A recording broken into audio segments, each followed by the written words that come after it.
অনেক কিছু জানতে পেরেছি। আরে ভাই, ওটাই তো পড়াশোনা। তাহলে ওটার জন্য কি ঘন্টা পর ঘন্টা বই নিয়ে বসে থাকতে হয়েছে? না। তাহলে মজার মাধ্যমে যদি পড়াশোনা করি তাহলে কিন্তু সেটা ভীষণ ইজি হয়। আর যখন গল্প চলছে চাঁদের পাহাড়েরই, চাঁদের পাহাড়ের একটা সিন কিন্তু খুব সুন্দর ছিল, জানো তো?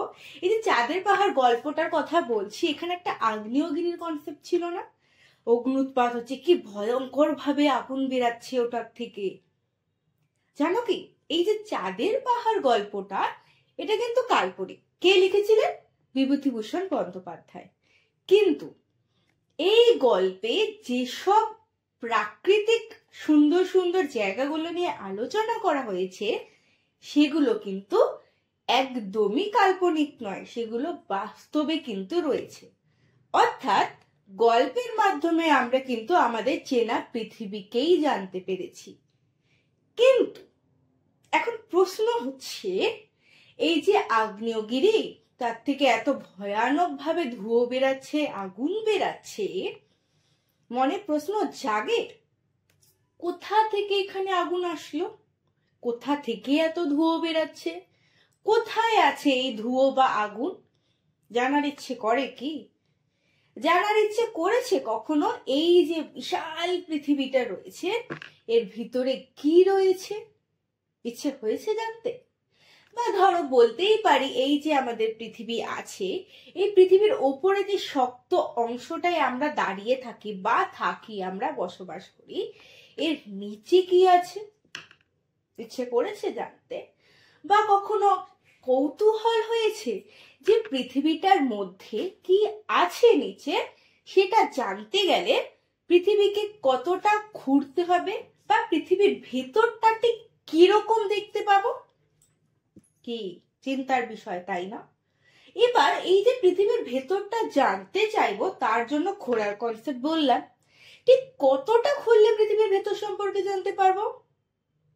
আইডিয়া নেই, একদমই আইডিয়া নেই। কিন্তু জানার ইচ্ছে কিন্তু আমাদের সবার মধ্যেই রয়েছে। কি এমন আছে, কি এমন আছে পৃথিবীর ভেতরে যেটা আমাদের পক্ষে জানা সম্ভব হয়েছে বা কিছুটা আমরা জানি না? কি এমন আছে? বা যেটুকু আমরা জানতে পেরেছি সেটুকুই বা জানলাম কি করে? অনেক প্রশ্ন আমাদের আছে, সবকিছুই জানতে হবে, মজার ছলে জানবো। আর জানার জন্য রয়েছে তোমাদেরই ক্লাস 8-এর একটি মিষ্টি সুন্দর চ্যাপ্টার, পৃথিবীর অন্দরমহল। পৃথিবীর অন্দরমহল, অন্দর মানে কি? ভিতর। অর্থাৎ পৃথিবীর ভেতরে কি আছে সেই সম্পর্কে জানা। এই আমাদের যেসব প্রশ্নগুলো নিয়ে এতক্ষণ ধরে বললাম যে এতগুলো কোয়ারিজ আমাদের মধ্যে রয়েছে, কি করে জানবো সেটার জন্য আমি জানিয়ে দিচ্ছি, বইটা খুলে বসতে হচ্ছে না আপাতত তোমাদের। অন্দরমহল বলতে পৃথিবীর ভেতরে নানান জিনিস সম্পর্কে জানবো, এবং আমি বলে দিতে পারি তোমরা সেটা খুব ইন্টারেস্টের সাথে দেখবে, খুব মজার ছলে দেখবে এবং অবাক হবে। হ্যাঁ, সত্যি অবাক হওয়ার মতোই জিনিস আমাদের পৃথিবীর ভিতরে রয়েছে। এই যে আমাদের পৃথিবী, যেখানে আমরা বসবাস করছি, এই যে পৃথিবী, তার একদম যে মধ্যবিন্দু বা কেন্দ্র বলে, জানো কি ঠিক কতটা দূরত্বে রয়েছে? আমি যেখানে দাঁড়িয়ে আছি সেখান থেকে, বা ধরো আমি এখানে দাঁড়িয়ে আছি, এখান থেকে পৃথিবীর কেন্দ্র পর্যন্ত কতটা দূরত্ব জানা আছে কি? এখানের একদম সেন্টারটার কথা যদি আমি তোমাদেরকে বলি, এই হচ্ছে আমার পৃথিবীর সেন্টার, এর ডিস্টেন্স জানা আছে? এর ডিস্টেন্স 6370 কিলোমিটার। অর্থাৎ পৃথিবীর ভেতরে, একদম ভেতর অবধি যদি আমরা পৌঁছাতে চাই, আমাদের কতটা ঘুরতে হবে? একদমই ঠিক, 6370 কিলোমিটার। কি একটা বিষয় জানা হলো তো? পৃথিবীর একদম উপর থেকে কেন্দ্র পর্যন্ত ব্যাসার্ধ বরাবর দৈর্ঘ্য কত? 6370 কিলোমিটার। এখন সমস্যা হচ্ছে, এত গভীর গর্ত খোঁড়া কি সম্ভব? এতটা অবধি কি গর্ত খুঁড়তে পারবো তুমি আমি মিলে? চলো বেশ কিছু উদাহরণ দিই, তাহলে যদি আইডিয়া হয়। আমাদের পৃথিবীর বৃহত্তম খনি রয়েছে আফ্রিকার রবিনসন দ্বীপে। জানো কি তার গভীরতা কত? এটা কিন্তু মানুষের তৈরি করা গর্ত, যেটা থেকে খনি থেকে সোনা বেরায়। এই যে মা দেখবে না সাজার জিনিস পরে, বা তুমিও কানে দুল পরে আছো, মেয়ে হলে কানে দুল পরবে, ছেলে হলে দেখেছো মা বিভিন্ন রকম গয়না পরে, সেই সোনাই আমরা খনি থেকে পাই। এই খনি খনন করা হয়েছে বা গর্ত খোঁড়া হয়েছে, সব থেকে বড় খনি, এর গভীরতা মাত্র 3 থেকে 4 কিলোমিটার। তাহলে পৃথিবীর সব থেকে বড় যে খনি তৈরি করা হয়েছে গর্ত খুঁড়ে খুঁড়ে, কতটা? মাত্র 3 থেকে 4 কিলোমিটার। এবার আসি এই যে পৃথিবী, এই পৃথিবীর আবার একটা ঝামেলা আছে। কি ঝামেলা? পৃথিবীর যত গভীরে যাব উষ্ণতা বা তাপ তত বাড়বে। সহজ ভাষায় বললে পৃথিবীর যত নিচে ঢুকবো পৃথিবীর গরম তত বাড়তে থাকবে। ঠিক কতটা বাড়বে তার জন্য কিন্তু রয়েছে একটা ক্যালকুলেশন। কি ক্যালকুলেশন? ধরো এই যে আমাদের পৃথিবী আছে, এই পৃথিবীতে 33 মিটার আমরা নিচে গেলাম। 33 মিটার নিচে গেলে 1 ডিগ্রি করে টেম্পারেচার বেড়ে যাবে। ধরো যদি পৃথিবীর ওপরে, যেমন পৃথিবীর যদি বলি, পৃথিবীর গড় টেম্পারেচার হচ্ছে 15 ডিগ্রি সেলসিয়াস। 33 মিটার নিচে নামবো 16 ডিগ্রি সেলসিয়াস, আবার 33 মিটার নিচে নামবো, আবার টেম্পারেচার বাড়বে। তাহলে ভাবো 3 থেকে 4 মিটার নয় কিন্তু কিলোমিটার।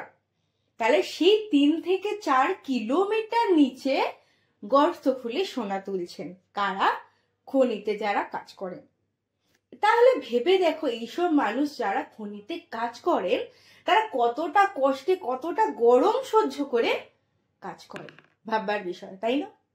এবার আসি, 3 থেকে 4 কিলোমিটার খনন করে তো আমি পৃথিবীর ভেতরে কি আছে জানতে পারছি না। তার জন্য আরো ঘুরতে হবে, কারণ পৃথিবীর ব্যাসার্ধ কত বলেছি? একদম ঠিক, এই তো ভালোই মনে রেখেছো, 6370 কিলোমিটার। এবার আসি, এই যে ওখান থেকে তো জানতে পারলাম না, তাই মানুষ নিজেই একটা গভীর গর্ত খননের চেষ্টা করলো। একটা মানুষ নয়, অনেক মানুষ মিলে এই যে গভীর গর্ত, সেটা খুঁড়তে খুঁড়তে খুঁড়তে খুঁড়তে মানুষ কতদূর খুঁড়তে পেরেছে? একদম বেশি নয়, মাত্র 12 কিলোমিটার। তাহলে 12 কিলোমিটার গর্ত মানুষ খুঁড়তে পেরেছে কিসের জন্য? না পৃথিবীর ভেতরে কি আছে জানতে। কিন্তু আমাদের পৃথিবীর ব্যাসার্ধ কত বলেছে? 6370 কিলোমিটার। তাই 12 কিলোমিটার কিন্তু এর সামনে খুব সামান্য। তাহলে ভীষণ একটা কঠিন সমস্যায় পড়লাম। কি করে জানবো পৃথিবীর ভিতরে কি আছে?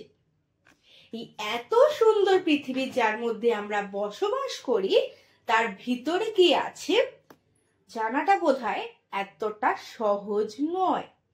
কিন্তু কিন্তু কিন্তু মজার বিষয় হচ্ছে, জানা সহজ নয় এটাও বলবো না, কারণ পৃথিবী কিন্তু আমাদের নিজেই হিন্টস দিয়ে দেয়, নিজেই আমাদের জানান দেয় পৃথিবীর ভিতরে কি রয়েছে। তার জন্য কিভাবে জানতে পারবো? পৃথিবীর রহস্য ভেদ করব। চলো তাহলে পৃথিবীর রহস্য ভেদ করা যাক। পৃথিবীর রহস্য ভেদ করতে গেলে প্রথমেই যেটা নিয়ে আমাকে বলতে হবে তোমাদের, এই যে চাঁদের পাহাড়ের গল্পই বলছিলাম, সেখানে কি ছিল? আগ্নেয়গিরি। আগ্নেয়গিরি থেকে ভীষণ ভাবে ধোঁয়া, আগুন, লাভা বেরাচ্ছিল, তাই না? তাহলে এখান থেকে আমরা তো ইমাজিন করতেই পারি পৃথিবীর ভিতরে কি আছে? গরম লাভা, তাই না? পৃথিবীর ভেতরে কিন্তু গরম লাভা আছে, কারণ ওইখান থেকে যখন বেরোচ্ছে সেটা কোথা থেকে আসছে? পৃথিবীর ভেতর থেকেই তো আসছে। তাহলে পৃথিবীর ভেতরে কিন্তু গরম লাভা আছে। এর জন্য কি পৃথিবীর গর্ত করতে হয়েছে আমাদের? না, এর জন্য কিন্তু পৃথিবীর গর্ত খুঁড়িনি, এইটা পৃথিবী নিজে থেকেই আমায় বলেছে। বা এই ধরো পৃথিবীর মধ্যে কি হয়? ভূমিকম্প হয়, পৃথিবী কেঁপে ওঠে, তার মানে পৃথিবীর ভেতরে কিন্তু চলাচল রয়েছে, পৃথিবীর ভেতরটা স্থির নয়। যদি স্থির হতো এত কাঁপাকাঁপি কিন্তু করতে পারতো না। কে বলেছে? পৃথিবী বলেছে। তাহলে সবকিছু কিন্তু পৃথিবী নিজেই জানিয়ে দিচ্ছে। বা ধরো যারা বক্রেশ্বরে ঘুরতে গেছি, এরকম কিন্তু গরম জল মাটির নিচ থেকে বেরাতে দেখেছি। তার মানে কি, এইগুলো থেকে একটা জিনিস তো কনফার্ম, পৃথিবীর ভেতরটা খুব গরম এবং সেখানে আগুন বা লাভা জাতীয় জিনিস কিন্তু রয়েছে। জানা গেল তো পৃথিবীর ভেতরটা বেশ কিছু কিছু জিনিস রয়েছে। এখানে আরেকটা মজাদার বিষয় বলে রাখি, এই যে দেখতে পাচ্ছ এই যে ভিডিওটা, এখানে কি হচ্ছে না, আগুন গরম জল ওপরে বেরিয়ে আসছে কোথা থেকে না, মাটির নিচ থেকে। একে কি বলে জানো? একে বলা হয় উষ্ণ প্রস্রবণ। হট স্প্রিং বলি না, ঝর্ণা বলি না, তো ঝর্ণার মতোই কনসেপ্ট, কিন্তু এক্ষেত্রে মাটির নিচ থেকে জল কিন্তু আমাদের উপরে উঠে আসছে। এই যে প্রস্রবণ, এইটাকে আমরা বলবো উষ্ণ প্রস্রবণ। মানে হচ্ছে ঝর্ণা, বা ধরো ঝর্ণার ক্ষেত্রে কি বললাম, মাটির উপর থেকে জল আসে, এটার ক্ষেত্রে মাটির নিচ থেকে আসে। খেয়াল রাখবে, একটা কিন্তু নতুন শব্দ শিখলাম। কি শব্দ শিখলাম? উষ্ণ প্রস্রবণ। কার সাথে রিলেটেড? পৃথিবীর সাথে রিলেটেড। কি হয়? গরম জল মাটির নিচ থেকে উঠে আসে। তাহলে অনেক কিছু জেনে গেছি আমরা। এবার আসি, এই যে পৃথিবীতে এত কিছু ঘটছে তার মাধ্যমে জানতে পারছি কি না, পৃথিবীর ভিতরে কি আছে। কিন্তু পৃথিবীর বয়স কত জানো কি? তোমার বয়স কত আমাকে জানাবে তো। পৃথিবীর বয়স আমি জানাচ্ছি। পৃথিবীর বয়স কিন্তু অনেক বেশি, অনেক দিন আগে পৃথিবী তৈরি হয়েছে। কবে না, 460 কোটি বছর আগে, বহু যুগ আগে পৃথিবী সৃষ্টি হয়েছে। কিন্তু মজাদার বিষয় আছে এখানে একটা। কি মজাদার বিষয়? পৃথিবী যখন তৈরি হয়েছিল তখন কিন্তু এত সুন্দর দেখতে পৃথিবী ছিল না। হ্যাঁ, পৃথিবী ছিল একটা আগুনের গোলা, বিশাল বড় একটা আগুনের গোলা। তাহলে আমাদের এই সুন্দর পৃথিবী তৈরি হলো কি করে? বলছি, এই যে পৃথিবী একদম আগুনের গোলা ছিল, সেটা ধীরে ধীরে ঠান্ডা হতে শুরু করে। এই যেমন ধরো সকালে মা তোমায় দুধ খেতে দেয় আর তুমি দুধ খাওয়া বলে খেলতে চলে যাও, কি দেখো যখন মা ভীষণ বকুনি দেয়, এসে দেখতে পাও দুধের ওপর এমনই সর জমে গেছে। কি তাই তো? পৃথিবীর ক্ষেত্রেও সেম জিনিসটা হয়।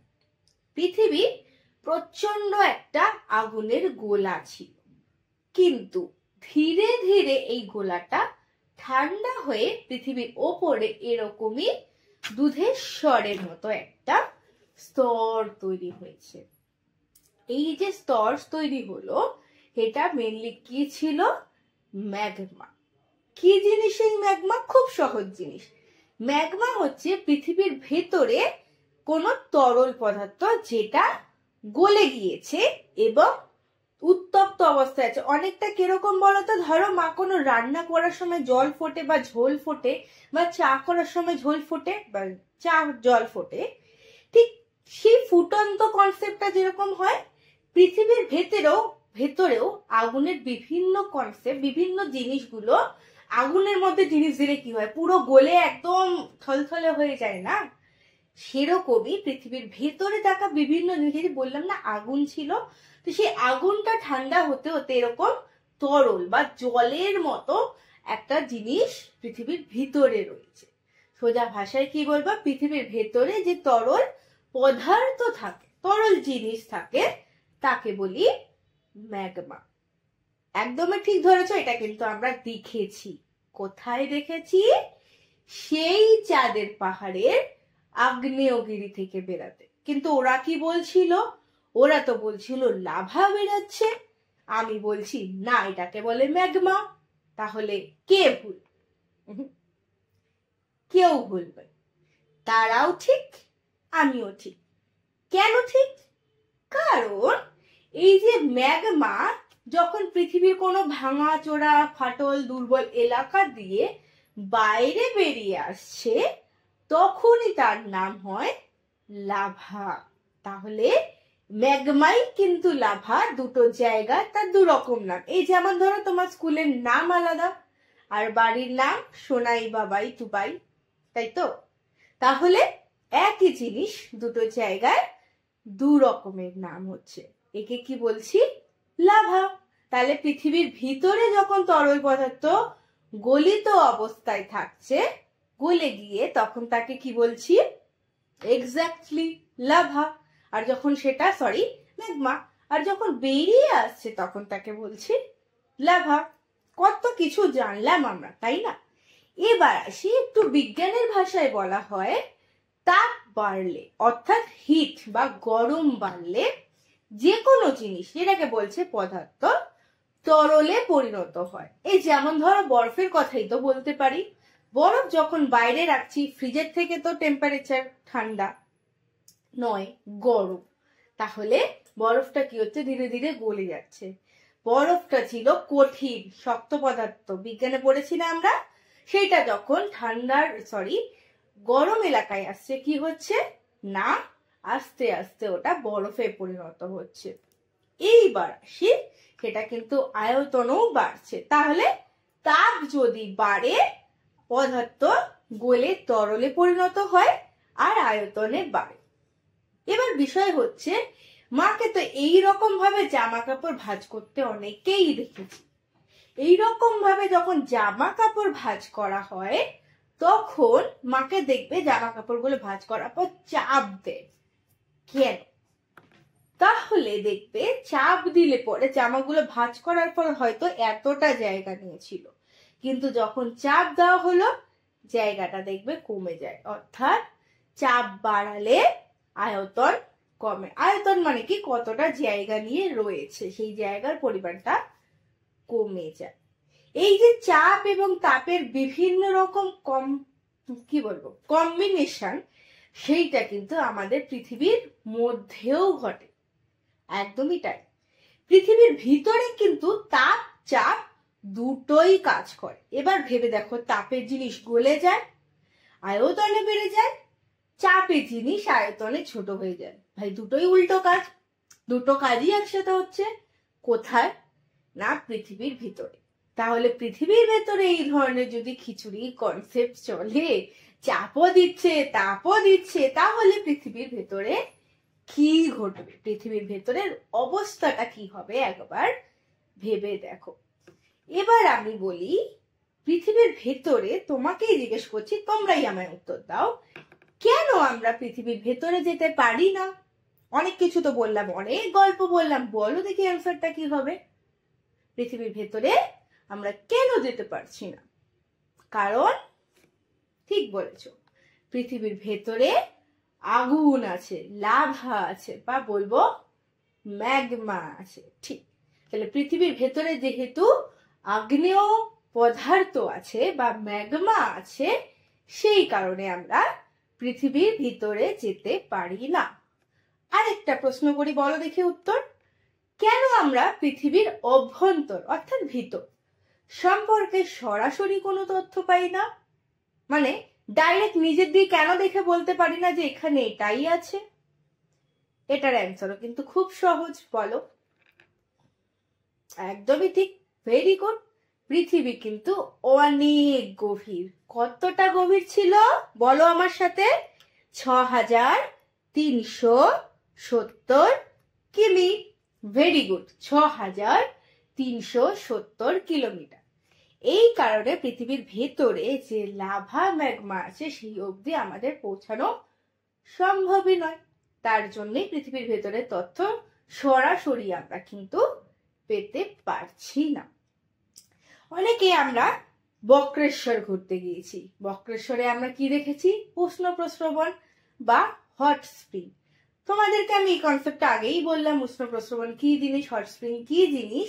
তাই এবার এই বিষয়টা কোথা থেকে আসে, এই জলটা কোথা থেকে আসে? কারণ এতক্ষণ তো আমি তোমাকে বললাম পৃথিবীর ভেতরে রয়েছে আগুনের গোলা। তাহলে জল কোথা থেকে আসলো? জল কি করে গরম হলো? চলো দেখাই জিনিসটা। এই ধরো পৃথিবীর ভেতরের আমাদের অংশ, এইখানে আছে আগুনের গোলা। আর এইখানে আছে আমাদের ভৌম জল। কি সেই ভৌম জল? ভৌম জল হচ্ছে এই যে ধরো বৃষ্টির জল পড়ছে, মাটিতে জল পড়ছে, জানলা দিয়ে তুমি দেখছো, কিন্তু জল পড়ার পর বৃষ্টি যখন থেমে যাচ্ছে, জলটাকে কি একই জায়গায় দাঁড়িয়ে থাকতে দেখছো? যার বাড়ির সামনে পুকুর আছে সে বলবে পুকুরে জল চলে যাচ্ছে, কিন্তু যার বাড়ির সামনে পুকুর নেই, শুধু ড্রেন আছে, সেখানে জল কোথায় যাচ্ছে? না, জল কোথাও যায় না। জল মাটির নিচে ধীরে ধীরে নেমে আসে, এসে মাটির নিচেই জমা হয়। সেইটাকেই বলি ভৌম জল। ভৌম মানে ভূমি অর্থাৎ মাটি, নিচে যে জল জমা হয় তাকেই বলি ভৌম জল। এই ভৌম জল ওপরে উঠে আসলো কি করে? যখন পৃথিবীর ওপরে, এই যে বললাম ভূমিকম্পের মতো জিনিস যখন ঘটে, পৃথিবীর দুর্বল স্থানগুলোতে বিভিন্ন রকমের আমরা ক্র্যাক দেখতে পাই, বিভিন্ন রকমের আমরা ফাটল দেখতে পাই। এই যে ফাটলগুলো আছে, এই ফাটলগুলো থেকে যে বললাম চাপ তাপ দুটোই কাজ করে, তখন গরম জল ধীরে ধীরে ওপরে উঠে আসে। আর সেই গরম জলটাই কিন্তু আমরা দেখতে পাই। কেন গরম জল? কারণ এর নিচেই রয়েছে সেই আগ্নেয় স্তর, তাই জলটা গরম হয়ে যাচ্ছে। গরম হয়ে ফাটল দিয়ে যখন বেরিয়ে আসছে, সেইটাকেই আমরা বলছি উষ্ণ প্রস্রবণ। কি মজাদার বিষয় না? তাহলে আমরা ওভারঅল কি জানতে পারলাম? এই যে 3 রকমের ঘটনা হচ্ছে, আগ্নেয়গিরি থেকে অগ্নুৎপাত হচ্ছে, প্রস্রবণ হচ্ছে, বা কোথাও ভূমিকম্পের জন্য ফাটল দেখা দিচ্ছে, এই বিভিন্ন কারণের জন্যই কিন্তু পৃথিবীর ভেতরে এক ধরনের এনার্জি তৈরি হয়, বা যেটাকে বলি শক্তি তৈরি হয়। কি রকম শক্তি? যেমন ধরো দুটো হাত এমন করো, ডল, এবার গালে রাখো, কি বুঝছো? গরম লাগছে না? কেন? দুটো হাত তো তুমি ঘষেছো, এইটাকে বলবো ঘর্ষণ শক্তি। এবার এই ঘর্ষণ শক্তিটাই যখন অনেকক্ষণ ধরে চালিয়েছো, এই ঘর্ষণ শক্তি আরেকটা নতুন শক্তি তৈরি করেছে। কি শক্তি? না তাপ শক্তি, যেটা আমি গালে নিলে বুঝতে পারছি। তাহলে এই যে বিভিন্ন রকম শক্তি হয়, পৃথিবীর ভেতরে যে তাপ আছে সেটার কথা বলছিলাম, এই তাপও কিন্তু এক রকমের শক্তি। হ্যাঁ, একদমই ঠিক। এই ভেতরকার তাপকে কি বলে জানো? এই ভেতরকার তাপকে বলে ভূতাপ। কেন ভূতাপ বলবো? ভূমির মধ্যে রয়েছে কি আছে? তাপ, তাই একে কি বলি? ভূতাপ। এই যে ভূতাপ শক্তি, ওটা পৃথিবীর কোথায় থাকছে? বিভিন্ন এলাকায় একটা কেন্দ্র থেকে তাপ থাকে এবং সেটা ধীরে ধীরে বাইরের দিকে আসে এই বিভিন্ন রকম প্রসেসের মাধ্যমে। এই যে তাপ ধীরে ধীরে বাইরে বেরিয়ে আসছে, তখন সেই তাপকে আমরা শক্তি বলতে পারি। কি শক্তি? যেহেতু ভূতাপ আসছে, তাহলে তাকে বলবো ভূতাপ শক্তি। তাহলে পৃথিবীর ভেতরকার তাপ যখন বাইরে বেরিয়ে আসছে, তখন তাকে বলছি ভূতাপ শক্তি। আর মানুষ কিন্তু কোনো জিনিস অপচয় করে না, তাই পৃথিবীর এত সুন্দর দেওয়া গিফট ভূতাপ শক্তিকেও কিন্তু নষ্ট করেনি। কি করেছে জানো? এই ভূতাপ শক্তি দিয়ে মানুষ বিদ্যুৎ তৈরি করেছে, যেটা দিয়ে আমাদের ঘরে লাইট চলে, ফ্যান চলে, তুমি টিভি দেখতে পাও, ফোনে চার্জ দিতে পারছো, বিভিন্ন রকম কাজ করতে পারছি। এবার এই যে ভূতাপ শক্তি, তার দিয়ে বিদ্যুৎ তৈরি করছি। কেন বিদ্যুৎ তৈরি করব? কি দরকার ছিল? তার কারণ আমরা যে বিভিন্ন রকম বিদ্যুৎ তৈরি করি, তার ফলে কি কাজে লাগে? বিভিন্ন রকম জ্বালানি, কয়লার মাধ্যমে বিদ্যুৎ উৎপাদন করি, আরো নানান উপায় আছে, ধীরে ধীরে সব জানা যাবে। এই যে বিদ্যুৎ শক্তি চাহিদা কিন্তু খুব বেশি, অর্থাৎ প্রত্যেকের বাড়িতেই লাইট জ্বলে, প্রত্যেকের বাড়িতেই ফ্যান চলে, প্রত্যেকের বাড়িতেই বিদ্যুৎ দরকার, এবং দিনে দিনে মানুষের বিদ্যুতের চাহিদা বাড়ছে, বিদ্যুতের দরকার বাড়ছে। তাহলে এত বিদ্যুৎ সাপ্লাই দেওয়া বিদ্যুৎ কোম্পানিগুলোর পক্ষে খুব কঠিন, কারণ বিদ্যুৎ উৎপাদন করা খুব কঠিন বিষয়। এবং এই যে বিদ্যুৎ ভূতাপ শক্তি দিয়ে তৈরি হচ্ছে, এর চাহিদা ভীষণ বেশি। কোথায় জানো? এর 30% এলাকাতেই, অর্থাৎ 100 ভাগের মধ্যে 30 ভাগ এলাকাতেই বিদ্যুৎ কিন্তু ভূতাপ শক্তির মাধ্যমে উৎপাদন করা হয়। সেই জায়গাটা হচ্ছে আমেরিকা। এই আমেরিকাতেই ভূতাপ শক্তি থেকে বিদ্যুৎ তৈরি করা হয়। এখন প্রশ্ন আসছে, ভূতাপ শক্তি নিয়ে এত মাতামাতির কি আছে ভাই? আমাদের তো এমনি কয়লা থেকে বিদ্যুৎ উৎপাদন হচ্ছিল, তাহলে সমস্যাটা কি? কয়লা কেন বললো? বিভিন্ন রকম জীবাশ্ম জ্বালানি থেকেই কিন্তু কয়লা উৎপাদন হয়। কি মনে হচ্ছে একটা কঠিন একটা শব্দ বলে ফেললাম? কি বললাম? জীবাশ্ম জ্বালানি। কি সেই জীবাশ্ম জ্বালানি? এই হচ্ছে জীবাশ্ম জ্বালানি। কি এই জীবাশ্ম জ্বালানি? ভীষণ সহজ। বহু যুগ আগের গল্প বলবো। সেই সময় অনেক পশু পাখি গাছপালা একসাথে মারা যায়। কেন না, বাইরে থেকে একটা ধূমকেতু এসে পড়েছিল। ধরো আগ্নেয় গোলা পৃথিবীতে অনেক স্পিডে এসে পড়েছিল। এর ফলে প্রচুর গাছপালা মারা যায়, প্রচুর পশু পাখি মারা যায়। এবার এই যে পশু পাখি গাছপালা মারা গেল, সেগুলো দিনের পর দিন মাটির সাথে ধীরে ধীরে মিশতে থাকে এবং মিশতে মিশতেই একটা সময় গিয়ে তৈরি হয় জীবাশ্ম জ্বালানি। সেটা বিভিন্ন রকম হতে পারে, কয়লা হতে পারে, পেট্রোল হতে পারে, বিভিন্ন জিনিস হতে পারে। এইটাকেই আমরা বলি জীবাশ্ম জ্বালানি। তাহলে জীবাশ্ম জ্বালানি কি জিনিস জানা গেল তো? এই জীবাশ্ম জ্বালানি তো নির্দিষ্ট। কেন? এটা তো প্রকৃতি নিজে থেকে তৈরি করেছে, তাহলে এটা তো একদিন না একদিন শেষ হয়ে যাবে। তখন বিদ্যুৎ কোথা থেকে পাবো? তার জন্য উপায় কি? প্রকৃতি আমাদের কিন্তু আনলিমিটেড তাপ শক্তি দিয়েছে, ভূতাপ শক্তি দিয়েছে। তাই সেটা কোনোদিন শেষ হবে না, কারণ পৃথিবীর ভেতরটা বিশাল বড়, সেটা কোনোদিন শেষ হবে না। তাই সেটা দিয়ে যদি বিদ্যুৎ তৈরি করি, তাহলে সেটা বহুদিন ব্যবহার করতে পারবো, তাই না? এবার আসি এই যে পৃথিবীর ভেতরের সম্পর্কে বলছি। পৃথিবীর ভেতরটা কিন্তু আবার সব জায়গায় সমান নয়, সব জায়গায় সব রকম জিনিস নেই, বিভিন্ন জায়গায় বিভিন্ন রকম জিনিস আছে।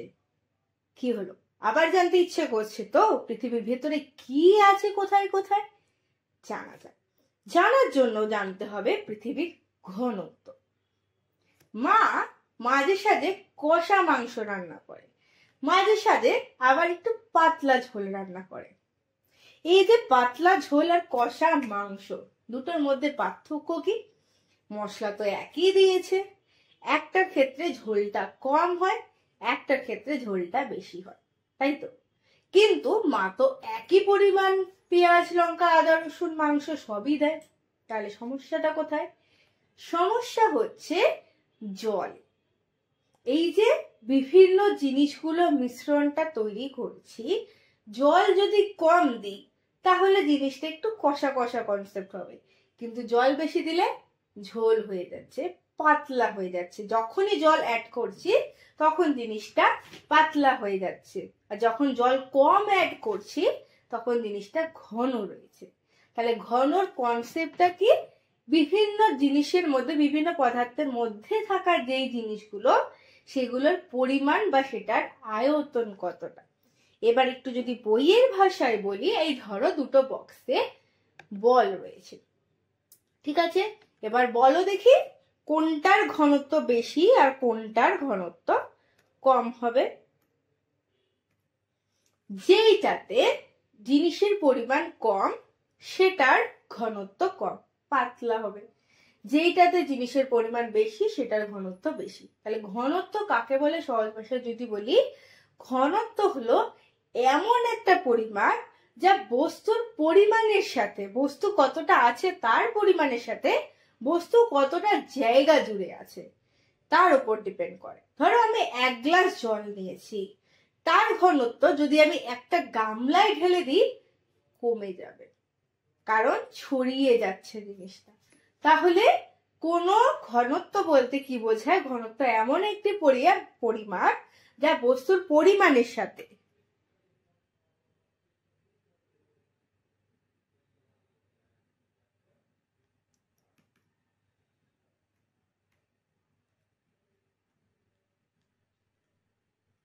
বস্তুর পরিমাণের সাথে বস্তুর আয়তনের তুলনা করছে। কি করছে? বস্তুর পরিমাপের সাথে বস্তুর আয়তনের তুলনা করছে। ঠিক আছে, তাহলে দুটো জিনিস কিন্তু জানলাম।